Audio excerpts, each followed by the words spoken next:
How's it going, guys? I got an RU match for you today against a person by the name of Janie. I honestly forgot like what their actual Twitch handle was or anything of the sort, so if it was you, you can just post it in the comments or whatever. I don't have the luxury of editing my save files with the person's name, nor do I really feel like writing down who it was after every game. But it was an RU match, and I saw MediChamp, and I was like, oh, you know what? Maybe it's allowed if it doesn't have MediChamp. Maybe it's like one of those weird things where you can have it in lower tiers without the item. That would kind of work out too, I guess. So I was like, you know what, I'll go with it. And then it was like during the match that somebody told me, shit, this is like neither of these are allowed in lower tier, or I don't know what the story was, but the point being, things were a little bit stacked against me from the beginning, especially because turn one I was like, okay, I'm gonna outspeed this thing and I'm just gonna go for a waterfall and I'm just gonna knock it out, and it turns out I just get completely freaking leveled by a Scarf Pangoro, and I can tell you that on a list of things I was expecting, I was not expecting a Scarf Pangoro. So that kind of sucks. I'm already down 6-5. I don't run Protect on that Sharpedo because I run Destiny Bond, and I usually just find safe opportunities to bring it in because it forces a lot of switches in the first place. / people will try to predict and protect, so it wasn't really a big concern of mine. This thing, on the other hand, you know, Specs Exploud, you know what? I'm so freaking done with this thing already. 2-hit KOing my special defensive Rotom. Like, get out of here. Nobody wants that crap. And I didn't bring a Rock type, and I didn't bring a Steel type or anything like that. I don't know why I didn't come prepared for, like, one of RU's biggest threats. Probably just because I haven't been playing that often. You know what? Fight me. I suck, but fight me. Just going to go for a close combat right here as the Nidoqueen comes in. I know from previous experience with Nidoqueens, usually a close combat and a Zen Headbutt is like 90% of the time enough to take him out in the first place. So I'm just going to go ahead and go for that. You know, why not? Buff Gumbi put in some work to even out the score. So, and comes the Arcanine. The way it comes in just fresh stock like this, and it didn't come in earlier, I kind of want to say it's going to end up being like a Morning Glory set or something like that, which is why I decided to go out into my my CurrentLeaf to take the Will-O-Wisp, because it's like, you know what, he can just come in without taking any extra damage.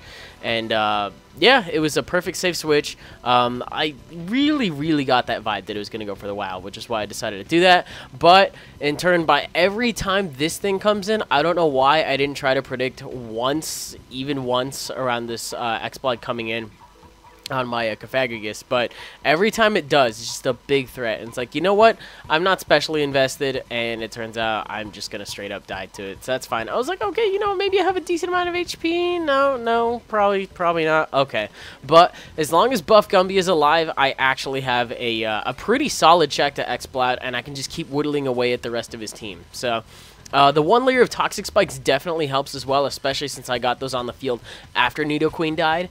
And look at how much that close combat does. That was a crit through the Intimidate that could definitely be argued as being really important. I honestly thought, because he, you know, with the prior knowledge that he might have been the Morning Glory set, mine personally doesn't carry Extreme Speed because it's a special variant, although in hindsight it probably does make more sense to run Flare Blitz and E-Speed. Even if you do get recoil with it, you're still not as useless as just like a Flamethrower or a Fire Blast variant. I don't know, personal preference. I guess the physical one's putting in a little bit more work, but I Swords Dance where I definitely should have Swords Dance, because now I'm definitely in range from MediChamp's Bullet Punch if it happens to be running that. And it turns out that even, I'm pretty sure that's only a +1 Shadow Sneak.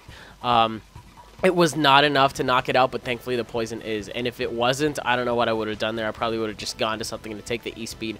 But he would have died to poison at the end of the turn, which is why I wasn't too worried about it. MediChamp comes in.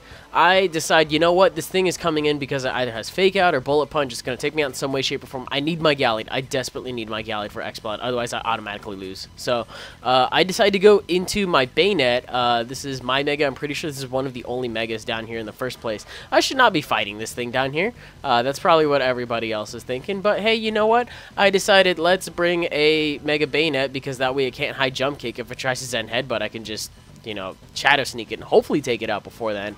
I'm making oopsies, and then I forget that this thing is alive. But to be honest, I can't do anything to it because I have Shadow Sneak and Sucker Punch. I probably should be importing one with Knockoff, or I don't know if that's like a bread move or something like that. I think this thing actually had Knockoff as an egg move. So I don't know if Shadow Sneak and Knockoff is like what the cool kids are doing these days. But mine, on top of having those two moves, has Debon and Will-O-Wisp, which wasn't too shabby. But it means that I don't have to rely on my Gallade as much. I mean, I did lose a poke, but he lost the poke too. He lost arguably one of the biggest threats on his team. Now I just have to figure out a way to deal with Mega Medicham, and I should be okay. So I'm going into the poke that I think can have the most middle ground just based on what move I can choose. I can do a lot of damage just depending on what's out. So goes for a Storm Throw, gets a crit because that's what Storm Throw does, and it turns out Water Pulse just knocks this thing out from dry. Just 100% to 0 dead. Do you see that? That's awesome. Do not underestimate Specs Clotzer. That thing's a threat. And then it turns out that I get a little bit of Karmic Retribution right here in that he ends up missing his high jump kick, so I can just breathe a lot easier. You gotta know when you play me, don't go for a high jump kick because it's contagious. That shit will catch. And I was like, you know what? There's a Jellicent. First off, I didn't know Jellicent was RU. How the mighty have fallen, right? I decided to go into my Gallade as Death Fodder because I need to switch up moves. I don't want to be locked in on Water Pulse against this thing, otherwise I auto-lose.